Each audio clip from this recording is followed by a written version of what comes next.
शुरुआत करते हैं पहली बड़ी खबर से। गौ माता कभी सिर्फ श्रद्धा का विषय थी, लेकिन अब वो उत्तर प्रदेश की आत्मनिर्भरता की पहचान बन चुकी है। और इस बदलाव की सबसे बड़ी वजह है मुख्यमंत्री योगी आदित्यनाथ। जहां एक दौर में गौकशी और अवैध बूचड़खानों का बोलबाला था, वहीं योगी राज में गौवंश संरक्षण एक राज्य नीति नहीं बल्कि राज्य का संकल्प बन गया है। मुख्यमंत्री योगी ने गौसेवा को सिर्फ धार्मिक दायरे से बाहर निकालकर ग्रामीण अर्थव्यवस्था, महिला सशक्तिकरण और युवाओं को रोजगार से जोड़ दिया है। ये सिर्फ प्रशासन नहीं, ये एक सोच है, एक विजन है और इसका नाम है योगी आदित्यनाथ। रिपोर्ट देखिए। जब गौ माता बनी गांव की रानी, तो योगी ने रच दी विकास की कहानी। गाय से आई कमाई, ग्रामीण अर्थव्यवस्था की किस्मत मुस्कुराई। गोकशी पर लगी लगाम, शुरू हुआ आत्मनिर्भर भारत का काम। जहां कभी गोकशी का बोलबाला था, वहां आज गोवंश संरक्षण और संवर्धन एक जन आंदोलन बन चुका है। 2017 से पहले पूरे प्रदेश में महज 100 गौ आश्रय स्थल थे, लेकिन आज योगी सरकार की पहल से 7,717 गौशालाएं संचालित हैं, जहां 12,52,000 निराश्रित गोवंश को सुरक्षा मिली है। पहली बार 2019 में लागू हुई निराश्रित गोवंश संरक्षण नीति ने इस व्यवस्था को एक मुकम्मल ढांचा दिया है। गोबर से अब सिर्फ उपले नहीं बनते, अब बनते हैं रोजगार, उत्पाद और महिला स्वावलंबन की नई कहानियां। स्वयं सहायता समूहों की महिलाओं ने गोसेवा को स्वावलंबन से जोड़ा है। योगी सरकार की योजनाओं से महिलाएं अब गो आश्रय स्थलों की प्रबंधनकर्ता बन रही हैं और यहीं से निकल रही है आत्मनिर्भर नारी शक्ति। पशुपालन और डेयरी अब युवाओं के लिए भविष्य का सेक्टर बन चुका है। प्रदेश में रोजाना 5,500 टन गोबर और 390 लाख मीट्रिक टन दूध का उत्पादन हो रहा है।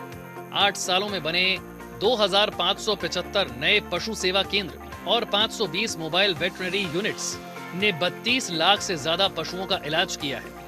ये है योगी मॉडल, जो गाय से गांव को जोड़ता है और गांव से विकास को। अखिलेश सरकार के दौर में जहां गोचर भूमि पर अवैध कब्जे आम थे, वहीं योगी सरकार ने इन जमीनों को संरक्षित कर गोवंश के लिए समर्पित किया है। अब ना कोई अतिक्रमण होगा, ना कोई राजनीति, होगा तो सिर्फ सेवा और संरचना।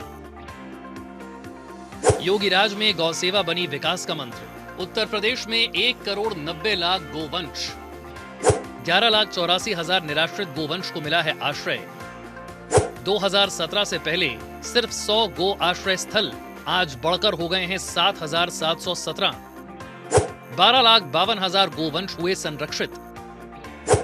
गोवंश भरण पोषण पर 7.5 करोड़ रुपए हुए खर्च।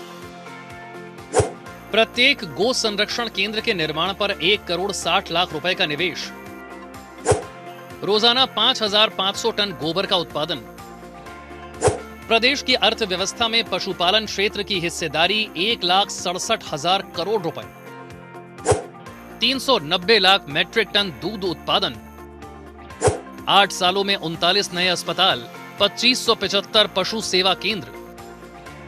2024-25 में 520 मोबाइल यूनिट से 32,34,000 पशुओं को सेवा दी गई।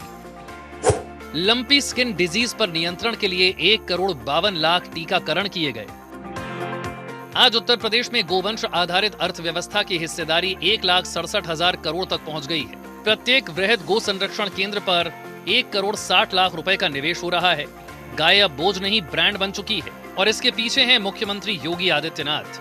गौ माता के नाम पर राजनीति बहुत हुई, लेकिन सेवा और नीति का जो संगम योगी आदित्यनाथ ने रचा, उसने उत्तर प्रदेश को सिर्फ बदला नहीं बल्कि आत्मनिर्भर भारत की नई परिभाषा गढ़ दी। आज गाय आस्था की सीमा से निकलकर अर्थ और आत्मबल की धुरी बन चुकी है और इस परिवर्तन का श्रेय जाता है उस सन्यासी प्रशासक को जिसने गौरक्षनाथ की परंपरा को गवर्नेंस के केंद्र में ला खड़ा किया, मुख्यमंत्री योगी आदित्यनाथ। ब्यूरो रिपोर्ट, जनतंत्र टीवी।